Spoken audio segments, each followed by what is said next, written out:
धन्यवाद. Sri Kinjarapu Mohan Naidu to reply the discussion. Thank you very much.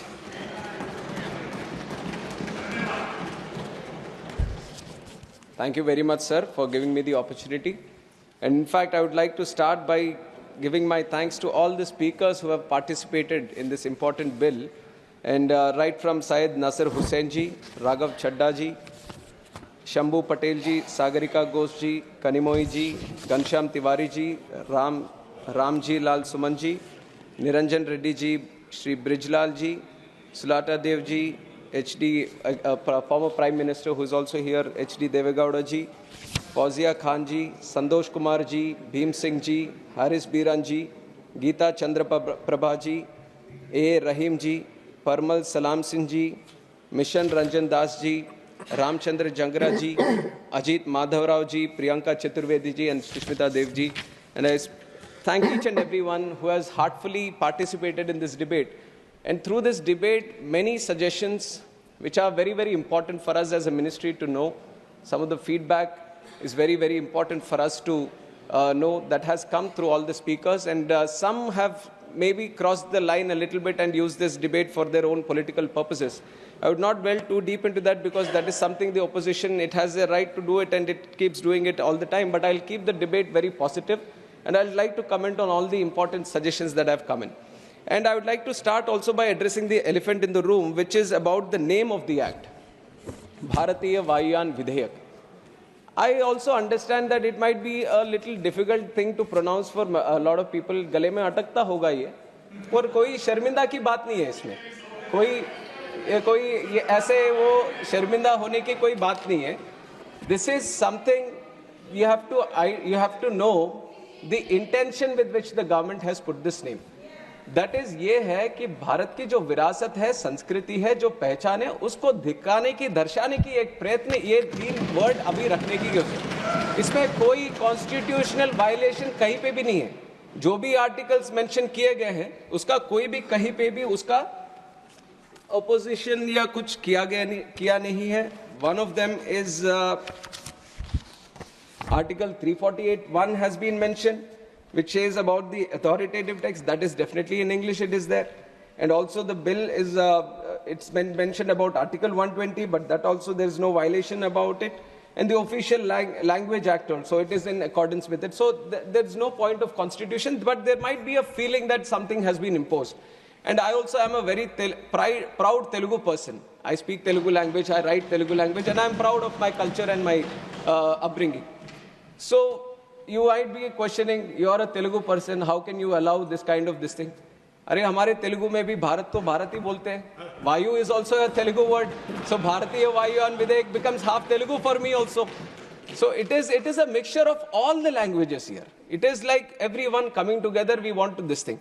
With the colonialization, there has been a small cocoon that has been developed. And it is, let me reply, sir, I have carefully listened to each and every one. No matter what the allegation is, whatever the suggestion is, I have listened to each and every one, and I'll address the chair. So when this whole colonialization happened, we were created like a cocoon. Now, under the leadership of Honorable Prime Minister Narendra Modi ji, we want to break that cocoon and bring the butterfly out and show the colors of true India, and that is what we are doing here. And this name is a small indication towards it. The text is there in English, so there shouldn't be any problem for any English-speaking person to in fact get afraid that there are 3 words here. कभी तो अभी लगेगा कि Copernicus lane है यहाँ पे, किसी के गली में अटकता है तो बदल दे क्या उसको? कॉपरनिकस लेन तो है ही. And my name is Kinjarapu Mohan Naidu. And when some people say Kinjarapu, there might be some problem with them. They can't pronounce it the way I pronounce it. But that doesn't mean that I'll change my name so that it becomes easier for them. ये तो मेरी पहचान है. और उसी तरह अभी शायद ये 2 बार बोलने से 3 बार बोलने से थोड़ा मुश्किल होता होगा. But India has gotten used to so many things, sir. I think they will get used to this one also. Bharatiya Vayuyan Vidhayak is just to create the identity of the languages. On top of that I've seen, you are mentioning about other languages also. I was not understanding why Hindi was brought in. Vayuyan is also a Sanskrit word, in fact. And if you really want to appreciate the languages, the culture of this country, I would like the opposition to also appreciate that on 3rd October of this year, the cabinet has made 5 languages as classical languages, which are Marathi, Assamese, Bengali, Pali, and Prakrit.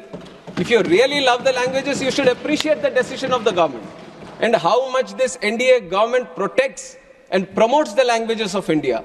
We recently celebrated the Constitution Day also, and on that day, we have proudly released the Constitution not only in English and Hindi, but we have done it in Sanskrit and Maithili also.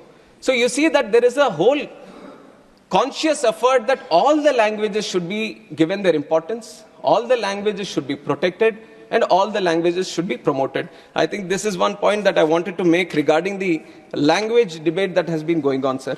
And on top of that, Udan. I have already given the numbers during my opening speech also on how the numbers have doubled, in fact, from 2014 to 2024. Now we have gone through the numbers. We have seen all the airports coming up. We have seen the lot of passenger traffic being increased. Sometimes when we go through it, when it becomes a normality, we kind of feel that it's just a regular thing that has been happening. But if you have to compare it with the other developing countries or developed countries, then you would see that how doubling a number in 10 years is very, very difficult, sir. And that is something which has been a challenge for India also. And that challenge has been successfully addressed, and we have doubled the number of airports, doubled the number of passenger traffic that we have, and doubled the number of aircraft fleet. But for us, I can proudly say, under the leadership of Modi ji, aviation is not just looked upon as how many. I also agree to a certain point that it's not about just the numbers. Numbers I'm giving to show you a picture on how much progress we have made. But if you look at the true sense on why we want to promote aviation, why we want to make it one of the best sectors in the country, in the whole world, because when we talk about aviation, we talk about tourism. When we talk about aviation, we talk about economic activity. When we talk about aviation, we talk about real estate growth. We talk about job creation. When we talk about aviation, we talk about industry. When we talk about aviation, we talk about commerce. We talk about trade. And we talk about aviation, we talk about culture. And when we talk about aviation, we talk about agriculture also. And that is why aviation is a very important nodal sector that needs to be given that push.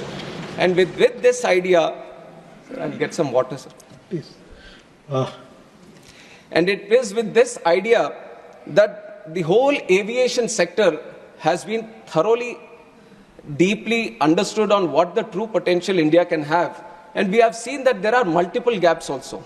Now 90,000 crores capex has been put into the infrastructure to create the infrastructure in airport infrastructure. But creating infrastructure, that itself is one challenge. And when I took the charge as a minister for this aviation, sir, I have promised the people of this country that, thank you. Thank you. She has always been so caring, sir.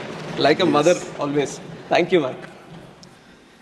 So, when we look deep, it is not about just creating the infrastructure, but it is about connecting them also. Now, you can spend a lot of money, you can create the infrastructure, you can create more airports, but the ultimate challenge, thank you. The ultimate challenge is how do you connect? And that is where, bringing in all the aspects of the government, we created the Udan scheme, which is Uday Desh Ka Aam Nagrik.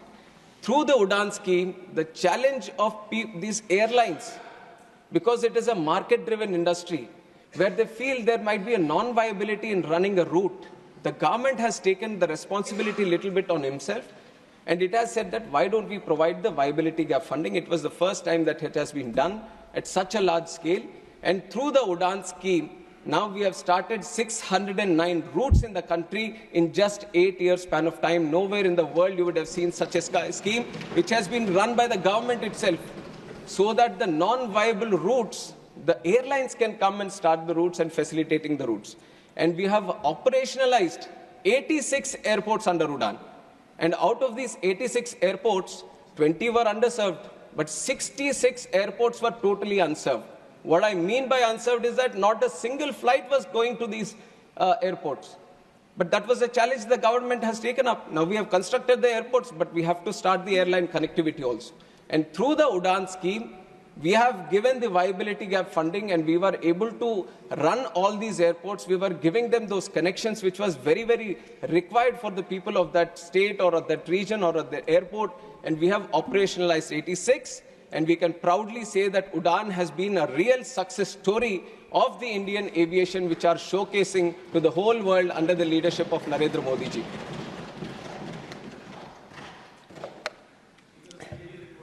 And why I say the whole world, sir? In fact, in September, we have had one conference also, Asia Pacific Ministerial Conference, where 41 countries were participating, and there were stakeholders from aviation across the globe also who were participating. And 29 countries have sent in the best of the people who represent aviation from their countries. And I have heard all of them speak in that conference, and they have proudly said, the real thing that we can pick up from India today is how it has improved the domestic connectivity within the country, and how it has launched the RCS UDAN scheme so that it could facilitate the regional aviation in a very big way. Because for them, most of the countries, sir, for them, the aviation becomes more of an international affair. How do you connect your country better to another country? But a lot of them couldn't crack the challenge of internal connectivity.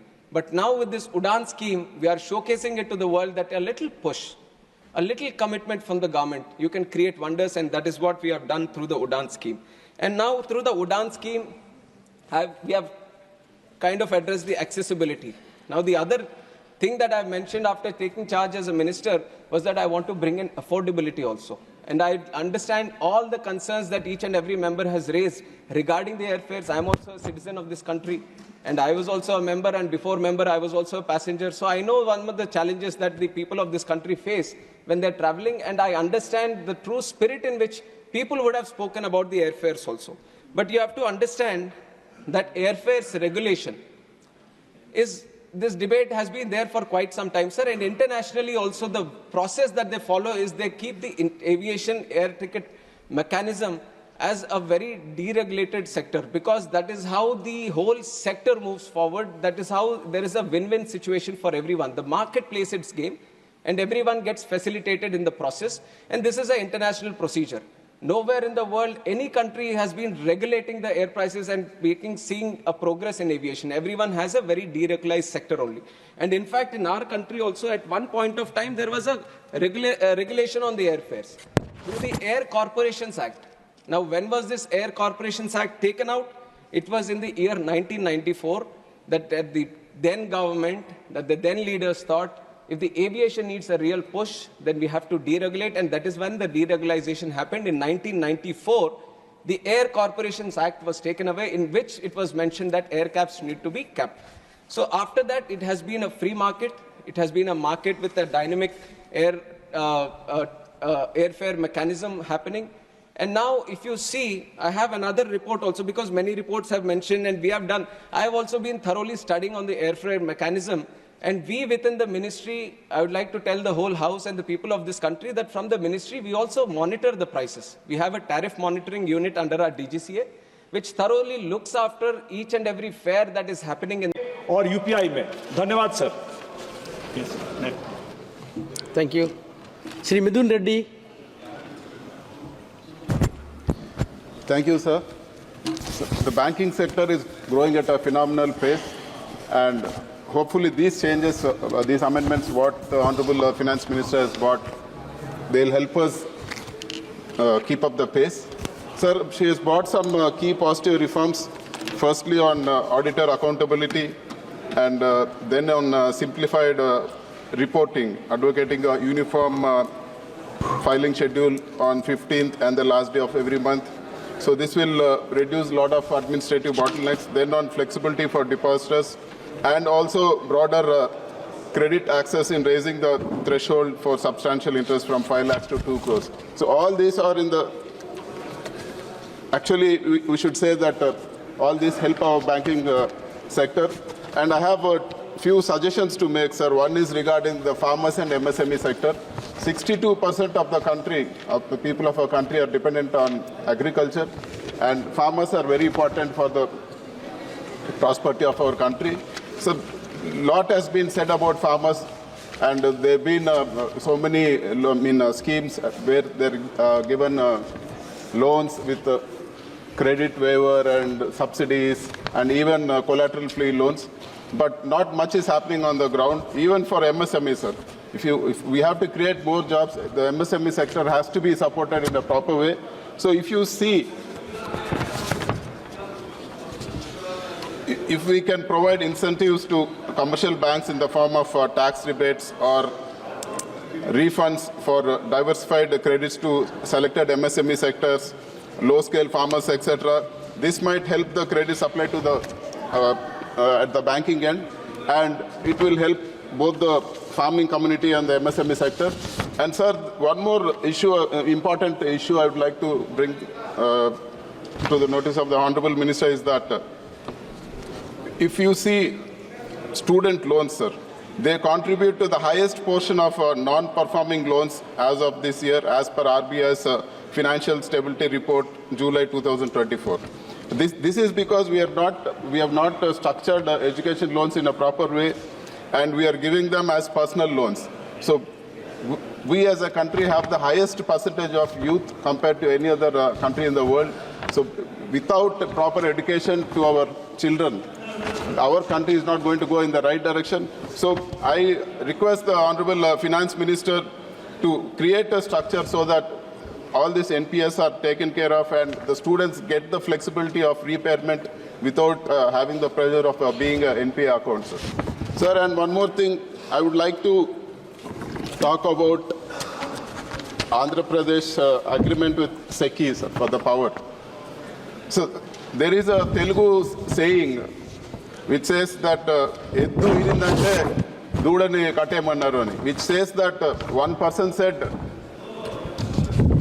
a bull or an ox has given birth to a calf, the other person said go tie it without even applying his mind, sir. Same is happening, sir. Andhra Pradesh government has made a contract with SECI, and it was not done with any private player or Adani or anybody, sir. I want to bring to the notice of the House. And SECI is a central government organization. SECI, it has not only made an agreement with Andhra Pradesh, several states, sir, both the NDA state, NDA ruled states, and even the India coalition ruled states. So how can there be a misdoing, sir? And that to the cost of power, which it was signed is ₹2.49, sir. That too, it was done in 2021, and now it is 2024. I would like to bring to the notice of the House the latest auctions which have happened, bidding where various players have participated. The cost, if you see NTPC in May 24, the cost of power is ₹2.69. And if you see even SECI, which has signed with various people have participated in the bidding, it is ₹2.57. And even all the bids which have been done in 2024 are more than ₹2.49, which has been signed by Andhra Pradesh. Over the years, the cost of the panels also is coming down, sir. In spite of that, we got a better rate in 2021. And this has been propagated badly by select few media houses and so-called pseudo intellects, which is not good. Through yourself, I would like to bring to the attention of the House and everybody, sir. This is a contract between a central government organization and state government with the lowest rate. And that too, when did it happen, sir? When the average cost of power was ₹5.90. The cost of power earlier, before 2019 was, solar power was, average cost of solar power was ₹5.90. And it came down to ₹2.49. And even today, not only Andhra Pradesh, sir, all our neighboring states, they have made a contract with SECI for more than ₹2.49. And that too, Andhra Pradesh had the facility of waiver of interstate transmission charges, sir. Even as I stand here, even if you go to the energy exchange today, sir. Honorable Member, you made your point, though it is not connected with the bill. Sir, please go on, please go on some other issue. Sir, today, if you see on GDAM, it is the cost of solar power is ₹3, sir, plus 2% commission to energy exchange, plus ISTC charges, plus 3 to 4% losses. So it is way above what we have signed. So all these comments or all these things, I only request one thing. I want them to apply their mind, not be biased, and talk about it. Thank you very much. Thank you. Sri Sudhakar Singh.